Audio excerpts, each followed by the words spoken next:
Drop it. TBS FM. 현재 상황 문제 파악 맥락에 집중 묵직한 질문 흔들리지 않는 중심의 축제 일구 몸쪽 꽉 찬 돌 짚고 쇼미더뉴스 세상을 바라봐 어제의 뉴스가 오늘의 변화 쇼미더뉴스 진실을 찾아봐 오늘의 뉴스가 내일의 역사 쇼미더뉴스 꼭 알아야 하는 뉴스만 골라서 전해드립니다. 쇼미더 뉴스. 네, 뉴스 전해줄 한 분입니다. 봉보라봉봉 봉봉봉. 이분은 지치지 않습니다. 최진봉 성공회대 교수입니다. 안녕하십니까. 반갑습니다. 최진봉입니다. 뚱커벨 배중찬 소장. 그러니까요. 아직 도착을 안 하고 있네요. 네. 빈자리가. 연락은 돼요? 네, 연락은 된대요. 네. 지금 올라오고 있대요. 네. 자, 그냥 저 혼자 해도 되는데 그냥 돌아가시라고 얘기해 주세요. 자 오늘이 네. 마지막 절기예요. 대한. 네, 네. 맞습니다.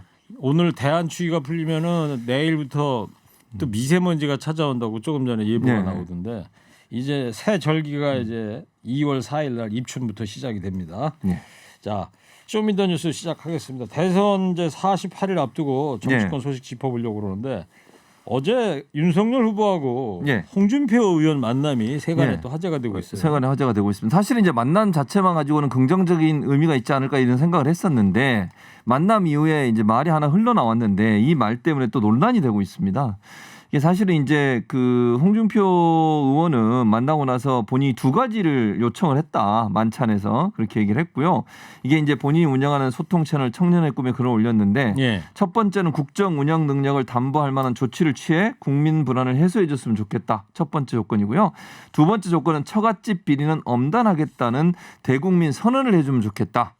요 두 가지를 제안을 했다라고 홍준표 의원이 얘기를 했는데 문제는 뭐냐면 그리고 나서 이제 그 얘기가 나온 게 본인이 두 명을 그 이번에 대선에 함께 이제 보궐선거가 이루어지잖아요. 그렇죠. 그 두 명을 전략 공천해 달라 이렇게 요청했다는 얘기가 흘러나오면서 5군데가 이제 재보궐선거 그렇습니다. 지역인데 그 중에 두 군데 종로하고 대구 서울 종로하고 그렇습니다. 이 두 군데 본인이 원하는 사람을 전략 공천해 달라고 요청했다는 것으로 말이 나오고 있어서 이게 또 논란이 되고 있습니다. 그래요. 그래서 이준석 대표가 요거 관련해서 한 라디오 방송하고 인터뷰를 했는데 들어보겠습니다. 홍준표 대표 입장에서는 국정운영 능력을 담보한다라는 거는 좀 국민들이 신뢰할 만한 사람을 쓰라는 것이고 그 사람 쓰라는 말이 지금 이 상황에 나온 것은 본인 사람 쓰라는 얘기겠죠. 폭넓게 인사를 쓰라는 그런 취지로 아마 우리 후보에게 조언했을 거로 예상되고 두 번째는 저는 선언을 하진 않을 거로 봅니다. 그러니까 우리 후보가 상당히 겸허한 자세로 국민들에게 이제 반응하고 있고 저는 지금의 기조보다 후보가 더 낮게 간다는 것이 무엇인지 잘 모르겠습니다. 후보 입장에서 다소 불쾌하고 좀 감정적으로 좀 받아들일 수 있는 부분은 후자에 대한 부분 아닐까. 나 이미 하고 있다 또는 여기서 뭘 어떻게 더 하라는 거냐 이렇게 받아들일 수 있는 부분이. 네. 두 번째 그 처가비리 엄단 선언을 해달라는 홍준표 의원 요구에 윤석열 후보 쪽이 좀 불쾌하지 않겠느냐 뭐 이런 입장이에요. 그러니까요. 그래서 저는 이 부분도 사실은 모르겠습니다. 저는 국민적 관점에서 본다고 하면 뭐 사과하는 것도 나쁘지 않다고 저는 개인적으로 생각을 하는데요. 이준석 대표 말은 윤석열 후보 측에서 좀 불쾌하게 생각했을 거다. 그 말은 사과하지 않을 거라는 얘기로 들리거든요. 저는 그런 대응이 맞는지 좀 개인적으로 좀 의문이라는 생각이 들고요. 그럼에도 불구하고 어쨌든 이준석 대표 말은 처가 비리에서 엄단을 선언해달라는 홍준표 의원의 어떤 요구를 받아들이기 어려울 것이다. 그리고 뭐 그 첫 번째 것도 마찬가지입니다. 아까 제가 말씀드린 것처럼 기본적으로 뭔가 좀 국정 운영을 잘할 수 있는 면모를 보여주는 그런 태도를 취해라. 그러면서 두 명을 청구했다고 하니 그것도 논란이 되고 있는 상황이거든요. 이런 상황이면 과연 두 분의 이 만남이 좋은 결실을 맺을 수 있을까? 또 다른 논란만 불러일으키지 않을까 하는 우려가 있습니다. 홍준표 의원 같은 경우에 며칠 전에 보면 3월 9일 대선까지는 의견 표명을 안 하겠다. 그랬었죠. 페이북에다 이렇게 남겼던 걸로 알고 있는데 갑자기 이제 이렇게 나오게 됐어요 다시. 홍준표 의원이 윤석열 후보한테 최지영 전 감사원장 이분이 최지영 전 감사원장이 홍준표 후보 캠프에 있었던 분 아니에요? 그렇죠. 그러니까 종로 공천을 요구했다는 거 아니에요? 그러니까요. 그래서 이제 논란이 되는 겁니다. 사실은 그 최재형 전 감사원장 같은 경우는 경선에 나왔다가 1차 컷오프에서 떨어졌지 않습니까? 그리고 나서 이 홍준표 의원 후보 그 당시 후보를 지지선을 했어요. 그러면서 이제 홍준표 후보의 캠프의 중요 역할을 했거든요. 그러니까 결국 또 이제 아까 말씀드린 대구에 지금 전략 공천해달라고 하는 분도 그 홍준표 그 당시 후보의 선거 캠프 대구 위원장인가를 맡고 네. 있었어요. 그러니까 본인 캠프에서 일했던 두 사람을 전략 공천해달라. 그렇죠. 이렇게 얘기를 하니까 이게 이제 당내에서 엄청난 분란이 일어날 수밖에 없는 그런데 거죠. 또 김재원 최고위원이 네. 그 대구의 그 보궐선거를 점 찍었다는 거 아니에요? 그랬었죠. 거기 이제 충돌이 일어나게 되고. 예, 그런 충돌이 일어나고 또 제가 볼 땐 종로든 대구든 다 계파별로 자기들이 원하는 사람을 공천받게 하려고 엄청난 노력을 해야 되는 상황이거든요. 이런 상황에서 준비했던 사람들은 다 뭐가 되는 겁니까? 그러면 이제 당내 분란이 일어날 수밖에 없어요. 근데 그러다 이게 보니까 예. 권영세 국민의힘 선거대책본부장이 홍준표 의원을 겨냥하는 듯한 발언을 오늘 했습니다. 들어보겠습니다. 당의 지도자급 인사라면은 대선 국면이라는 이 절체절명의 시기에 마땅히 지도자로서 걸맞는 행동을 해야 합니다. 구태를 보인다면은 지도자로서의 자격은커녕 우리 당원으로서의 자격도 인정받지 못할 것임을 명심해야 합니다. 제가 그 부분에 대해서도 드릴 말씀이 없습니다. 자, 마지막 더 드릴 말씀이 없다는 이제 기자들이 이제 질문한 거 아니에요? 네, 누구 그렇죠. 홍준표 의원을 겨냥한 거 아니냐 그랬더니 네. 더 이상 드릴 말씀이 없다 이렇게 얘기를 했어요. 그러니까 이 말은 결국 노코멘트라는 얘기인데 노코멘트는 대체적으로 어떻게 받아들이냐면 질문 내용을 인정하는 그런 이미지로 받아들일 가능성이 있어요. 그리고 당의 지도자급 인사 그럼 몇 명 안 되잖아요. 지도자급 인사가 그렇게 많은 겁니까? 그러니까 제가 볼 때 또 최근에 있었던 이슈라고 하면 지도자급 인사인 홍준표 전 대표가 윤석열 후보를 만난 이벤트밖에 없었어요. 그런 상황에서 이 얘기를 하고 또 걸맞지 않은 행보를 보였다. 구태 정치다. 이런 네. 얘기가 결국 이제 자신의 측근들을 첨가하는 것에 대한 모습의 비판이다. 이렇게 받아들이는 게 상당히 자연스러운데 거기에 대해서 이제 뭐 더 이상 질문하기 더 이상 할 말 없다. 이런 얘기를 한 걸 보면 아마도 홍준표 의원을 겨냥한 것 같고 이 얘기 나오니 홍준표 의원이 상당히 불쾌감을 드러내는 그런 표현을 썼었습니다. 알겠습니다. 저 까방의 유튜브로 청취자께서 배 소장님이 마치 아무 일 없듯이 앉아 있네요. 언제 들어왔어요?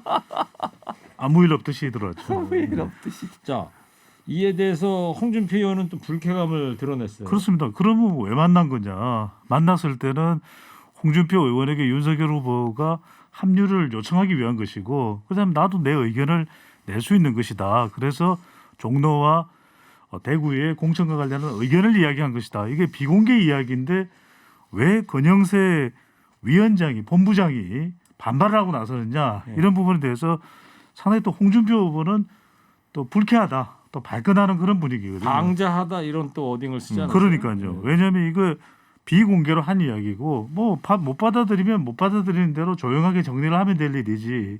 그러니까 이렇게 되면은 홍준표 의원이 대선일 전에는 합류하거나 협력하기가 상당히 또 힘들어지는 건 아닌가. 자, 그러면 자, 홍준표 의원 합류 가능성 여부에 대해서 두 분의 예언을 한번 들어볼게요. 최진범 교수님. 일단 만약에 홍준표 의원은 이 두 가지 의견을 받아들이지 않는다고 하면 합류할 가능성이 낮다고 봅니다. 그러니까 만약에 정말 전격적으로 윤석열 후보를 받아들인다고 하면 들어가겠죠. 근데 이제 받아들이지 않는 상황이 된다고 하면 합류가 좀 어렵지 않을까 하는 생각이 자, 듭니다. 최진범 교수님은 홍준표 의원 본인의 요구가 받아들여지지 않으면 합류 안 할 거다 이런 예언을 했어요. 네, 자, 요구가 받아들이지 않는다는 전제하에서 배 수장님은 그러면 합류가 어렵겠죠. 두 왜냐하면 분이 뭐 같네요. 그래. 모양새도 국이고 또 명분도 없다. 왜냐하면 예언인데 좀 다르게 해야 되는데 재미있는데. 저는 윤석열 후보 지지율이 알겠어요. 네. 많이 올라가면 합류할 수도 있다. 자, 마지막으로 이 얘기 해볼게요. 법원이 김건희 씨가 열린공감 TV 상대로 낸 방영금지 가처분 신청을 일부 인용을 했어요. 예, 일부 인용을 했는데요. 공적 영역과 무관한 개인적 사생활에 관련된 발언 이거는 하지 마라. 이겁니다. 근데 이게 지난번 그 MBC하고 약간 차이가 있어요. MBC 가처분 신청이 받아들일 때 인용한 것 중에는 채권자나 뭐 이런 부분에 관련된 부분도 하지 마라 그랬거든요. 근데 수사와 관련된. 그렇죠. 근데 그거는 해도 된다고 얘기가 됐어요. 그러니까 사생활과 관련된 부분만 빼고 나머지 부분은 거의 대부분 인용할 수 있게 된 걸로 보여지기 때문에 그 여러 가지 논란이 되는 뭐 예컨대 뭐 동거설이라든 이런 부분에 대한 질문 답변 이런 부분도 여기 그 열린공공 TV에서는 방송이 가능할 걸로 보여집니다. 사생활이라면 어떤 게 그러니까 혹시 그게 아세요? 애매한데요. 네. 그러니까 공적인 영역이 아닌 사생활이라고 그랬어요. 그러니까 공적 영역이라 하면 김건희 씨는 공적 영역의 인물로 보여지기 때문에 그분과 관련된 발언을 한 것은 제가 볼 때 사생활로 보지 않을 것 같고요. 그 외에 채권자나 이런 채무자들의 사생활이 포함된 부분이나 아니면 이모 기자가 포함되지 않은 대화 내용 그건 할 수 없습니다. 알겠습니다. 자, 극단적인 선택을 하는 김문기 전 성남도시개발공사 처장의 자필 편지가 공개가 됐습니다. 어떤 내용이죠? 그 가장 핵심적인 내용은 본인은 억울하다라는 겁니다. 김문기 전 성남도시개발처장도 극단적인 선택을 했죠. 이제 검찰 수사 압박에 몰려서 심리적으로 워낙 힘들다 보니까 극단적인 선택을 했을 것이라는 추정이 가능한데 지난해 10월에 성남도시개발공사 사장에게 전달하기 위해서 작성했던 편지를 이제 동생이 공개를 했습니다. 그런데 핵심 내용은 뭐냐면 본인은 유동규 전 본부장이나 정민영 팀장으로부터의 지시를 받아서 이 민간 개발업자에게 이익을 주기 위한 시도를 한 적이 없다. 오히려 초과 이익 환수를 위한 그 제안을 3차례나 했다는 것이에요. 그 3차례나 한 것이 받아들여지지 않았고 그렇다면 이게 적어도 수사 과정에서는 해명될 것으로 봤고 성남도시개발공사는 직원의 어려운 점을 보여줄 줄 알았는데 그렇지 않았다. 바로 그런 부분에 대해서 억울한 심정이니까 좀 자세히 이 사항을 알아달라라는 것을 지난해 10월입니다. 성남도시개발공사 사장에게 전달하려고 했던 이 편지를 이 김문기 전 처장의 동생이 공개를 한 것이죠. 네. 밖에서 또 설명이 좀 장황하다. 아 그렇습니까? 자, 최진봉 교수님, 네. 어제는 곽상도 전 의원이 화천대유 대주주 김만배 씨에게 금품을 요구했던 정황이 담긴 녹취록이 공개됐습니다. 아까 허리케인 데스크에서도 잠깐 설명을 드렸는데요. 네, 맞습니다. 일단 전제로 할 것은 곽상도 의원 측은 이건 뭐 사실이 아니라고 얘기한다는 거 전제로 하고 말씀을 드리겠습니다. 이 녹취록의 내용만 보면 곽상도 전 의원이 돈을 자꾸 달라고 한다. 근데 그 아들 있잖아요. 아들 이름이 병채 씨. 병채 씨를 통해서 돈을 자꾸 달라고 요구하고 있고 그 요구를 이제 받고 있으니까 돈을 줘야 된다. 이런 내용이 담겨 있고요. 또 하나는 그 이 녹취록에 근거해서 말씀드리는 겁니다. 그 병채 씨 를 통해서 공무원들과 관련된 여러 가지 얘기도 하고 거기서 중간에 듣고 이런 얘기도 있었다는 얘기를 해요. 그러면 녹취록의 내용만 보면 이 곽상도 전 의원이 돈을 지속적으로 달라고 요구를 했고 그 과정에서 공무원들의 여러 가지 그 활동에 영향을 미치는 행동을 했지 않았을까 하는 의혹이 강하게 드는 그런 녹취록이라고 말씀드릴 수 있습니다. 배 수장님. 네. 박용수 전 특검은 말입니다. 화천대유에 거액의 투자금을 입금했었다면서요? 그렇습니다. 이걸 보면은 사업 초기부터 깊숙이 관여가 된 것이 아니냐 이렇게도 볼 수 있겠는데 우리가 알고 있는 사실은 그냥 고문으로서의 법률 조문 정도의 역할이었고 딸이 이제 대장동 아파트 분양을 받는 혜택이 있었고 뭐 딸에게 금전이 퇴직금이 어떻게 지급됐는지는 아직까지 확인되지는 않았거든요. 그런데 이제 김만배 정영학 녹취록 내용이 이제 공개가 됐는데 이 내용을 보면 화천대유를 만들 때 박영수 고검장이 한 5억 원 정도를 입금을 했다는 겁니다. 투자금인 거죠. 이렇게 되면 그냥 단순한 법률 조언이나 지원이 아닌 사실상 사업에 참여를 했다. 이렇게도 볼 수가 있는 거죠. 알겠어요. 그리고 말이죠. 요 얘기 특검 얘기 여기까지 하고 그 친이 친문 갈등으로 지금 여당이 몸살을 앓는 그 형국이에요 지금. 그러니까요. 정청래 의원과 관련된 것입니다. 지난해 이제 국정감사할 때 해인사 관련해서 이 관람료가 일종의 출입료가 아니냐, 봉이 김선달 같다. 이래서 이제 불심에 반발을 하지 않았습니까? 페북에 그렇게 썼다는 거 아니에요? 이 부분에 대해서 이제 조홍천 의원도 자진해서 탈당을 하라. 이러다 보니까 이제 정청래 의원이 어떤 부분을 밝혔냐면 이른바 이재명 후보 핵심 관계자 이핵관이 찾아와서 탈당을 권유했지만 자신은 이렇게 할 까닭이 없다. 탈당을 할 이유가 없다고 밝히면서 이른바 친문파 내에서의 갈등이 있는 것 아니냐 이런 분석과 지적이 나오고 있습니다. 지금 뭐 이해관 얘기를 해주셨는데 그 정청래 의원이 불러일으킨 이해관 논란도 확산하는 분위기인데 조응천 민주당 의원이 공개적으로 정청래 의원의 탈당을 촉구를 했는데 육성을 한번 들어보겠습니다. 정청래 의원 공개적으로 자기 한 사람을 지목해서 자꾸 그 사퇴하라 계속 연이어 나오고 있는데 얼마나 괴롭겠습니까? 만약에 제가 그렇다면 되게 민망하고 괴로울 것 같아요. 그래도 저렇게 그냥 있는 거 보면 참 대단하신 분이다. 솔직히 뭐 차마 말은 못하지만 마음속으로 자진해서 좀 탈당해 줬으면 하는 의원분들 주위에 많을 겁니다. 선당우사 하잖아요. 네. 지금만큼 선당우사가 필요한 때가 언제입니까? 사랑하기에 헤어졌노라 뭐 그런 얘기도 있지 않습니까? 사랑하기 최진봉 교수님 어떻게 예. 들으셨어요? 아니 뭐 저는 이건 그러니까 오롯이 저는 정청래 의원의 선택이라고 생각해요. 그리고 이거를 자꾸 압박하는 것도 모양새가 별로 좋지 않다고 봅니다. 물론 이게 대선에서 지금 불교가 아직도 마음을 완전히 풀지 않으시고 상당히 불쾌감을 드러내고 있고 대선에서 영향을 미칠 수밖에 없죠. 그럼에도 불구하고 이 문제가 갈등의 요소로 자꾸 불거지면 그건 결국 도움이 안 됩니다. 그래서 네. 정청래 의원의 선택에 맡겨놨으면 좋겠습니다. 알겠습니다. 자, 세 번째 이슈 요 얘기 해보려고 그래요. 북한 김정은 위원장이 대미 강경 대응을 시사했어요. 그렇습니다. 북한 김정은 위원장이 대미 강경 발언이라는 내용을 보면은 핵실험 중단했던 핵실험과 ICBM 실험 발사를 재개하겠다는 점을 시사한 발언이거든요. 2018년 4월 이후에 그때가 이제 남북 관계도 워낙 좋았을 때고 그렇죠. 북미 관계도 뭐 싱가포르 회담도 있었고 그리고 이제 하노이 회담에서 결렬되기 전까지는 뭐 관계가 나쁘지 않았거든요. 그런데 최근 들어서서 이제 북한이 미사일 실험 발사하고 이럴 때 미국이 주도적으로 바이든 행정부가 제재하겠다 이렇게 나서니까 우리도 더 이상 미국을 믿을 수 없다. 대미 신뢰 조치를 전면 제고하겠다면서 핵과 ICBM 재개를 시사를 했습니다. 최진봉 교수님, 네. 2017년 11월이었죠. 북한이 화성 1호과 ICBM 막 그 실험하고 발사하고 그럴 때가 예.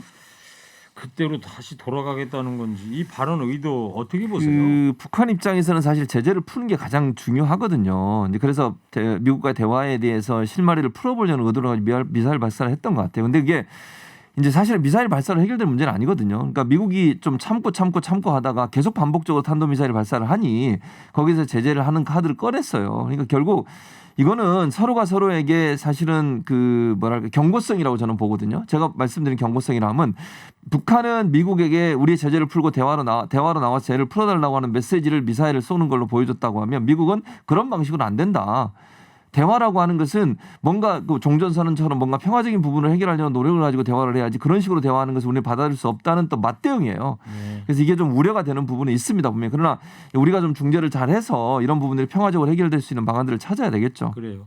미국의 바이든 대통령 취임한 지 이제 꼭 1년 된 거 아니에요? 네네. 근데 지지율이 상당히 많이 떨어졌던데 30% 됩니다. 네. 그러다 보니까 미국 네. 행정부 반응은 어떻습니까 지금? 토니 블링컨 국무장관은 뭐 시종일관 이번 김정은 위원장의 시사 발언뿐만 아니라 그 이전부터 북한의 미사일 도발에 대해서는 단호히 대처하겠다고 이야기를 해왔고 다른 루트를 통해서 썬킴 대북 특별 담당력을 통해서도 북한과의 관계를 개선해 보려고 하는데 중요한 건 이제 얼마나 북한이 비핵화를 하느냐가 중요한데 네. 미국의 최근 태도를 보면 러시아에 대해서도 강경하죠. 중국에 대해서도 강경하죠. 또 북한은 미사일 실험 발사를 하는 데 대해서는 워낙 강경하게 대응을 하고 네. 있습니다. 자, 뭐 미국 입장 강경하고 그런데 북한도 그런 거고 이 최진봉 선생님 네. 종전선언 또 뭐 대북 화해 모드 우리 정부에 이거 네. 어때요? 물 건너가는 겁니까? 어떻게 되는 거예요? 저는 그렇게까지는 보지 않습니다. 물론 상황이 좀 안 좋아지고 있는 건 분명한데요. 오늘 통일부 당국자가 이런 얘기를 했어요. 정부는 추가 상황 악화 가능성을 면밀히 대비하는 한편 한반도 상황의 안정적 관리를 위해 관련국과 대책을 긴밀히 협의하겠다 이렇게 밝혔고요. 그리고 이제 그 예단하지 않겠다 그런 얘기도 했고 그다음에 종전선언 문제도 우리는 가능한 한 종전선언을 비롯한 평화 방안이 관련국 간 논의를 통해서 이루어지도록 노력하겠다 이런 얘기를 했습니다. 그래서 해결의 실마리를 전혀 없다 이렇게 얘기할 수는 없지만 상황이 그렇게 좋은 쪽으로 가고 있는 것만은 아닌 것 같습니다. 알겠습니다. 자, 여기까지 하고요. 오늘 한 줄 평하겠습니다. 자, 김정은 위원장이 최진봉 교수님 네. 헤드폰 껴주세요. 헤드폰. 네. 김정은 위원장이 대미 강경 대응을 시사하면서 또다시 한반도 평화에 빨간불이 켜지고 있습니다. 그래서 오늘은 김정은 위원장한테 보내는 한마디 듣겠습니다. 먼저 봉보로봉 교수부터 해주세요. 3, 2, 1. 김 위원장 하지 마. 교수님, 이게 정말 최선입니까? 누구지? 처음 듣는 목소리인데. 이게 그 원래 개그우먼이 하는 거 제가 오나미 씨라고 있지 않습니까? 그거 네. 좀 패러디한 건데. 예. 이걸 이렇게 또 평가를 안 해주십니까? 지금 예. 김경래 PD가 직접 나섰다는데 뭐라고요? 맞아요. 김경래 PD 목소리구나. AI로 안 되니까 본인이 PD가 직접? 자기 이 목소리를 사람이 한 진짜. 거예요. 김경래 PD 목소리였어요. 이어서 뚱커벨도 걱정되죠. 아닙니다. PD가 나섰을까 봐. 네. 자, 뚱커벨 한 줄 평해 주세요. 3, 2, 1. 김정은 위원장 하지 말란 말이야. 하지 마. 교수님, 난 이제 지쳤어요. 왜 교수님이야? 잘못 나왔어. 잘못 나왔어. 이 아니, 이제는 녹음해놓고 잘못 내고. 아니 이제는 평가까지도 잘못 나오네요. 자, 수고들 하셨습니다. 쇼미더 뉴스 지금까지 최진범 교수, 배정찬 소장이었습니다. 두 분 고맙습니다. 쇼미더 뉴스.